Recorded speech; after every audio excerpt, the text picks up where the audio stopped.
Okay, so unfortunately, noise around us, and it's the coffee break.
Good afternoon, gentlemen, and welcome to the session talking about the investment into the South African seed sector. Today we have with us the CEO from the South African Cultivar and Technology Agency, Dr. Andrew Bennet. We have Dr. Pieter Taljaard, CEO of GRAAN South Africa, Arthur Schröder from Bayer, and Thiago Schwonka from GDM Seeds. Welcome. This session is about, in brief, the breeding and technology levy in South Africa. Other countries refer to it as an endpoint royalty, and all of you are key stakeholders in the system. So, Andrew, I'm going to start with you. As CEO of SACTA, can you briefly describe to us what SACTA does and how this breeding and technology levy works? Thank you, Lukeshni. The breeding and technology levy is a statutory levy. We have to apply for it every 2 or 3 years. And essentially what it entails is that at the first point of sale, a levy is levied per ton of grain delivered. That money or funds are collected and administered by SACTA. Exactly 20% of the net levy is diverted or used to support emerging farmers in our transformation program.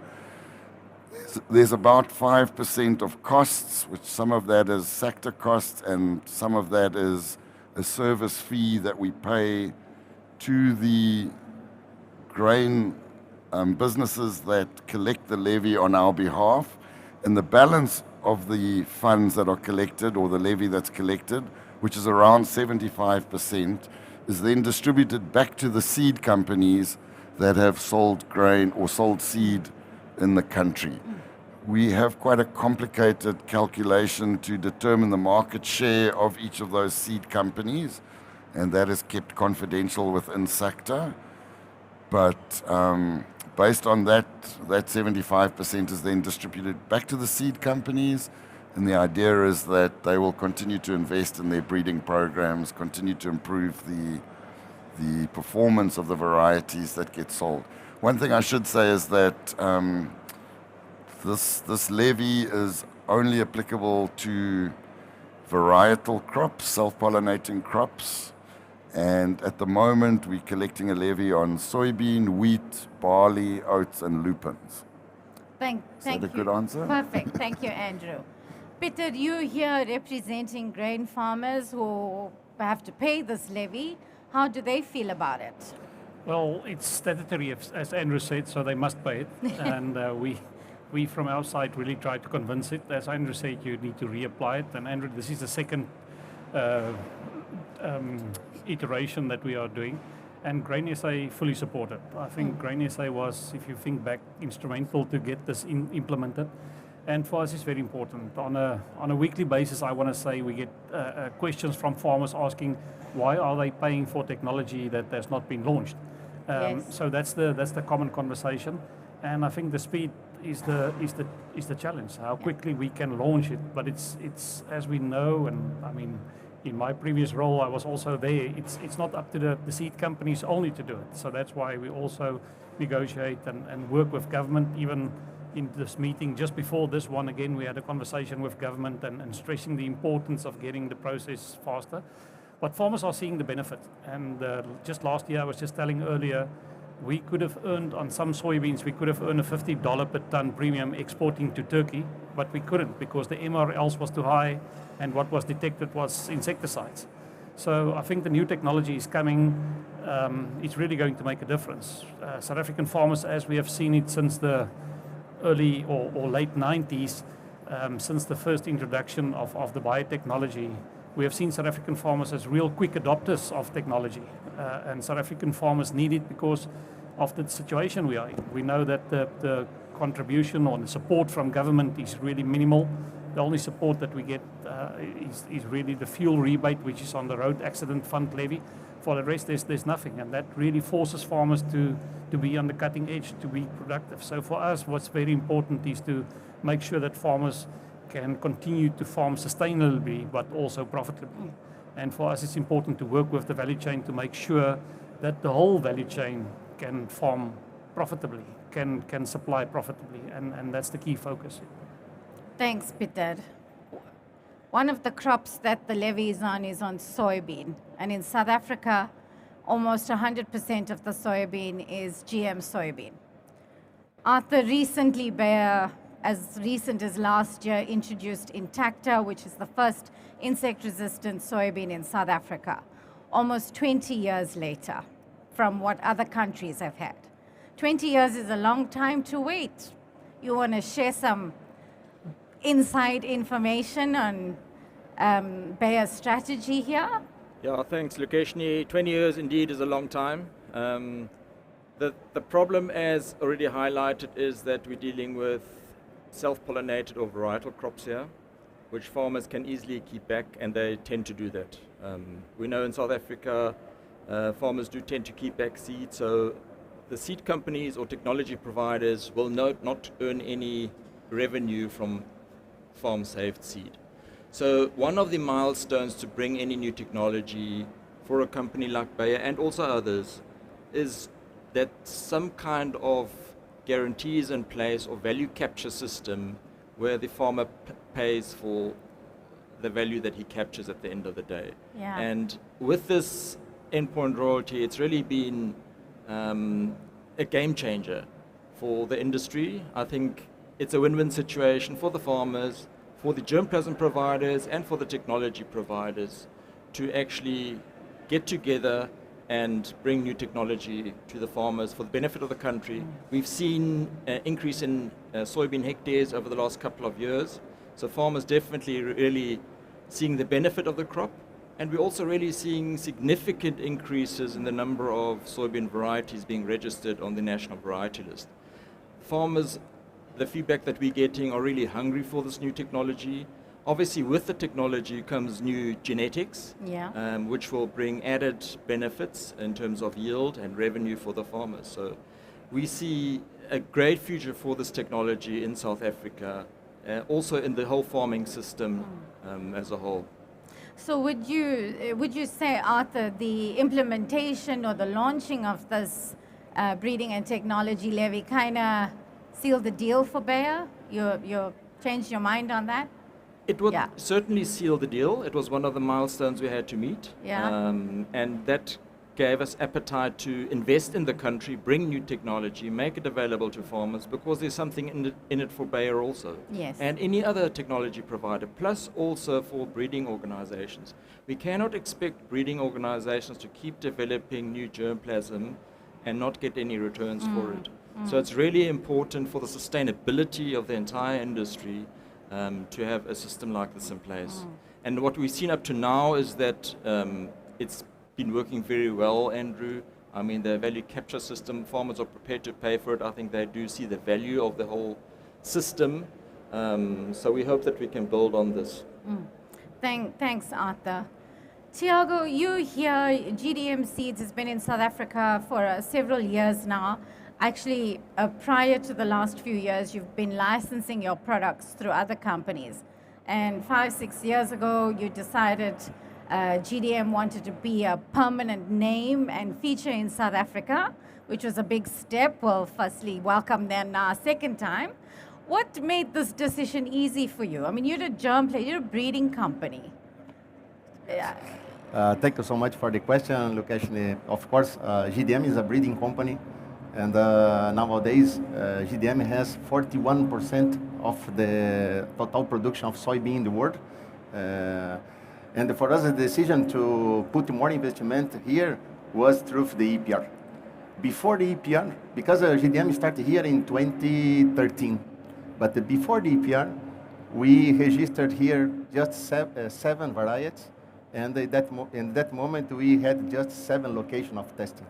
After the EPR, we put one person totally dedicated in South Africa. We increased our test location in 26 locations. We registered last season 14 new varieties in the South Africa. EPR incentivized GDM to enter in the wheat market. Nowadays we have 2 varieties in the wheat market registered. Our intention is this season or next season to start our sales. So it's very important, this type of incentive like GDM. So congratulations, SACTA and the SANSOR for this process. So are you looking to bring out other crops, or Yes, do you have a strategy in the coming years yes. in terms of what kind of varieties you're bringing out? Of course, GDM is, again, is a breeding company, but GDM works is of soybean, wheat, sunflower, and the corn. Of course, the sunflower and the corn are another process, but of self-pollination, our intention is to increase this market and also to bring our knowledge of the management of the varieties, to bring here the knowledge of the seed industry, to increase this industry. This is very important. All the chain need to increase. The farmer need to make more profit. The country needed to increase the productivity. And the chain industry needed to increase the knowledge and the approach of the market. Thanks, Thiago. Pieter, you're sitting here with the farmers. You're the only guy on the panel representing the farmers. I don't want to single you out. But we're hearing from the technology companies, the germplasm, there's a lot of investment going on, and they are seeing some return. Are farmers going to continue to pay, or are we going to see new varieties, saving of more seed, and a slowdown? How do you see this going to go? I definitely think farmers will continue to pay. Internally, when we talk, we even talk about, and I know it's not exactly the same situation, but we even talk about expanding, for example, to crops like sunflower, because farmers see the benefit. Same with wheat. Thiago referred to the number of varieties that have been registered. There's a lot more companies coming and competition. And as I said, for us, it's important, the value chain, everybody must be able to make a profit to continue sustainably. So farmers understand that, and that we can't farm without these international companies. So the key thing for us is really the value proposition. The value proposition in all business, as long as we can continue to show that, and farmers are seeing that. You will always get some that complain and will argue against it, but reality shows as soon as the product is on the market, and we are starting really this season to really get into that for the first time. We have seen other technology also being close to being launched, and that's why for us it's important to be able to get the timing right for crop protection products and seed traits, and make sure that that comes. We have seen with some other technology that it's not the case, and it really slows it down. But the key thing, I think South African farmers, as I said earlier, is really quick to adopt technology. And we are seeing companies internationally trialing and testing different models.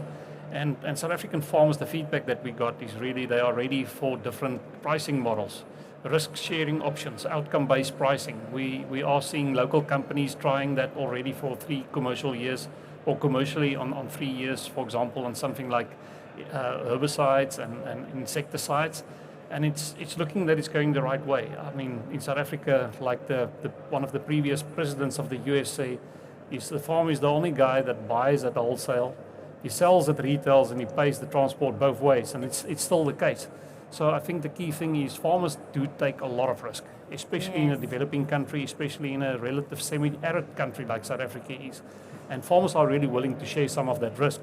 And I think that's where the opportunity lies. If you get people that are willing to accept. And the majority of farmers, I mean, we're no different from the rest of the world where the farm size is increasing and the number of farmers are decreasing. And especially for us, it's a key focus to work with younger farmers and get younger farmers more involved in the industry, in the organized agriculture. And I must say, in my experience, the younger farmers have a different way of looking at business, a different way of doing business. So I certainly think the time is right, and from my side, I can just call that these global companies will come with the new models and try and test it. South Africa has always been a place where you can easy test. I know we're a small market, but farmers need that variety of crops. For crop rotation, for sustainability, they need it, and that's why even the smaller crops like canola and sunflower, cotton, for example, remains important. Farmers need that to increase their sustainability and profitability. Sounds very positive and very forward-thinking. Before I continue with the panelists, are there any questions from the audience on the South African endpoint royalty? So let me continue. Andrew, you have to apply. You mentioned at the very beginning of your first answer, you have to apply for this. It's a statutory levy forcing farmers to pay, but you have to apply for it. What do you think is the sustainability? I mean, we're hearing that the companies are investing. Are we not going to come into sort of a bottleneck situation?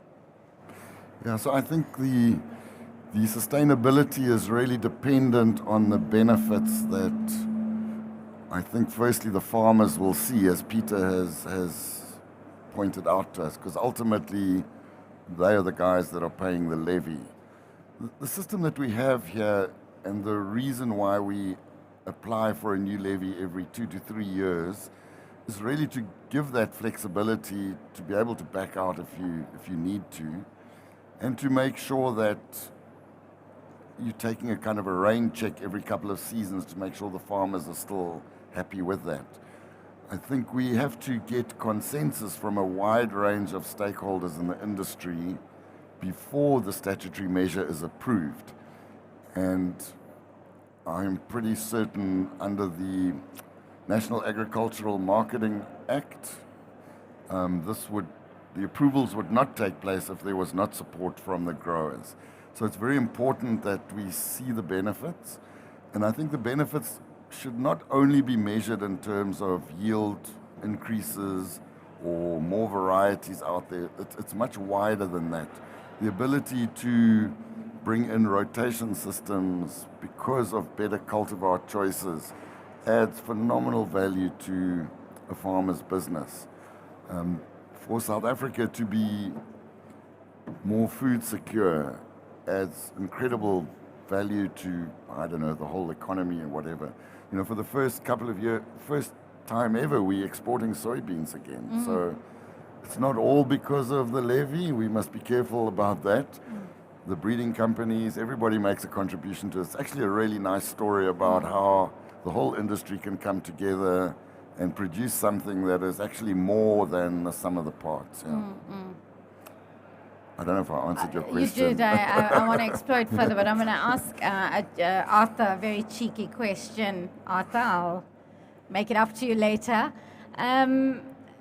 What's the future plans? Are we going to wait? You know, it does take in South Africa a long time to introduce new biotech products, but do you have a future in mind? Yeah, it definitely takes time, but we do have the green light to start working on the next generation technology. Obviously, we'll need to go through all the steps, confined field trials, dossier submissions, and so on.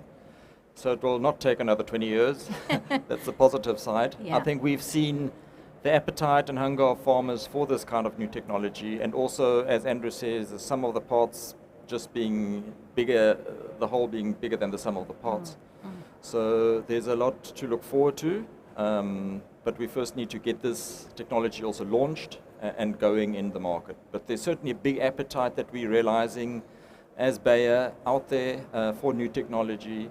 I mean, the demand is outstripping the supply at this stage, and companies are busy bulking up seed as fast as they can to get it into the market. Certainly new technologies will come as quickly as we can bring them. Yeah. Andrew, you're here at the ISF World Seed Congress. We have representatives from over 60 countries. It's a countless number of companies come here with their germplasm.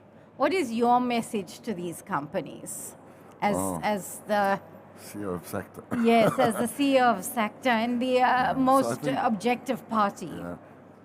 I think definitely this whole endpoint royalty system, coupled with a statutory instrument and the acceptance of the participating seed companies to how can I say, believe in the objectivity of a company like SACTA to make the market share determination. All of those things seem to be working really well, and I'd really like to take my hat off to my foregoer, the guy that was in my role before that, Gaartijns, who got all this off the ground. The message to the seed companies, I think, is come to South Africa, you will get a return on your varietal crops, you know, the stuff that's not a hybrid. Come and participate in the market, you will definitely get a return. And I think, sorry if I may be so bold, I think our system is relatively simple. There are other similar systems in other parts of the world, but this is a really simple one. And it can be done in a simple way. And I think the opportunity to have similar systems, perhaps looking further north into Africa, to make those countries more attractive for seed companies to participate in, the potential is there for sure, yeah. So this, it sounds wonderful, and I believe it to be wonderful. But as the industry grows and you invite all these technology providers and germplasm providers, are we not going to sit with something more complicated than what your so-called system simple system can handle? I think there are definitely some challenges that lie ahead. Currently, essentially, we have one technology provider in the soya industry at the moment, so the technology portion is easy to determine the market share of. But as other players come into that market, we're definitely going to have to find a way of distinguishing between the different technologies and determining that technology market share as well. But none of these things are impossible. There's very good technology out there. And at the end of the day, even if we don't get that market share 100% accurate, it's better than nothing. And if you 1.5% out or whatever, it's still better than having nothing and not collecting anything on that endpoint system. So yes, there will certainly be challenges, and I think it's quite exciting actually to be able to make use of new technologies to determine that. The call that I have is that companies intending to bring new technologies, please let us know in advance so we can start preparing the system before the actual launch takes place. Thanks, Andrew. Thiago, you've been now since 2013 in South Africa. Any plans to expand north of South Africa, take your business, offer your germplasm to other countries who could also benefit? Yes, this is an important question again. Yeah. When you decided to come to South Africa, of course, we are observing the different opportunities in the continent Africa. Because I think in the future it will be the bigger continent of the production of the crops. Nowadays, GDM are presenting more than 15 countries, but all those 15 countries recognize the property intellectual. And we have protection, we have incentive to invest in these countries. Today I received one information that Zambia has almost the same system of EPR. So for me it was a good surprise, and of course we will decide to go there to see this type of system.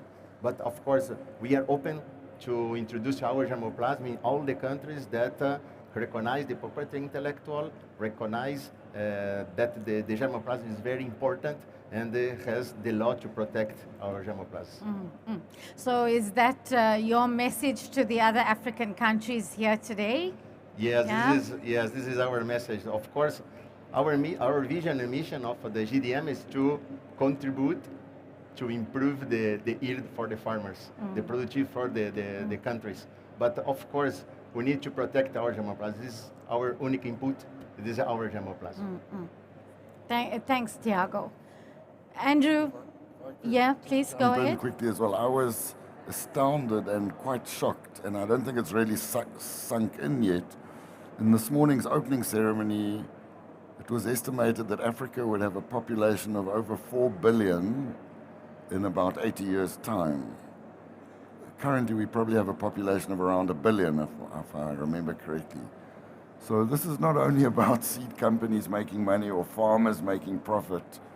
There's actually a huge responsibility on all of us to be able to be in a position to provide those kind of levels of food.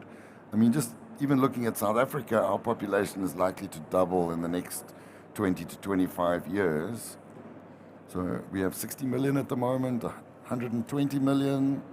We have a huge challenge on our hand and a huge responsibility. Yeah. So it's important that the We continue. system becomes sustainable. One last question, Andrew. You mentioned that 20%. Just a Yes. slight shift in investing in South Africa's seed sector. I believe SACTA also invests in scholarships and training and developing young Sorry. farmers. I probably should have said more about that, Yeah. but it's actually quite a nice segue. We need more productive farmers. So SACTA is the 20% transformation. We're using that largely to support enterprise development of emerging farmers. Our aim is we want, let's say, previously disadvantaged farmers to become commercial, fully commercial, to contribute to the entire food pool and the agricultural industry. And so we have probably made, since SACTA's inception, we've probably contributed around 150 million rand, most of that in the form of interest-free loans to farmers. They have to pay it back, but it gets them started. And the beauty of it is once they become commercial, they're also delivering grain and they are contributing to the whole system again via the levy. As you said, we also very focused on skills development and sponsoring bursaries for students to move into agriculture. Particularly, we want to find breeders, but any form of agronomy or whatever, we will support that as well. Thank you. Good. Pieter, I'll give you the last word from the Lukeshni, farmers. thanks. I think never underestimate the impact that you can make. I think Andrew referred to that, and Thiago as well. The soybean story in South Africa is a huge success. If you look at what happened over the last 20 years, and it's all about where industry come together. I mean, obviously you need processing capacity, and once the processing capacity is there, and there was a huge incentive from government side in terms of tax incentives to get those facilities. But now we're at the stage where we are a net exporter of soybeans. 20 years ago, we were importing the majority of our oil cake. And so that makes a big change. And I mean, in certain areas, I can share with you, soybeans really saved the farmers. Farmers were really on the brink of bankruptcy, and soybeans came, and the feedback is that some of those farmers are farming cash again because of soybeans. And so that made a big change. And as Andrew referred to that, the crop rotation is key. And that's why the smaller crops, I know when you do your business cases, it's often difficult when you look at the market. In many of these cases, South African market is less than 1% of the world market. But for us and for our farmers, and what Andrew alluded to, there is going to be change on this continent. There's huge growth. There's huge demand from agriculture, and agriculture will have to serve a lot of people. And we know what's the state of the infrastructure, so the only way we can do it is with local production. So our farmers will be continued to pay the levies. They want the technology, so I just want to thank you for being here, for bringing the solutions and the innovative solutions, and looking forward to the next few years of what's going to happen in agriculture. Thank you so much, Pieter. And gentlemen, thank you for your time on the panel, but also your continued commitment and investment in the country. I think this is a great example of two sides coming together in collaboration and partnership to make it work for the country. So thank you very much. Thank you for the opportunity.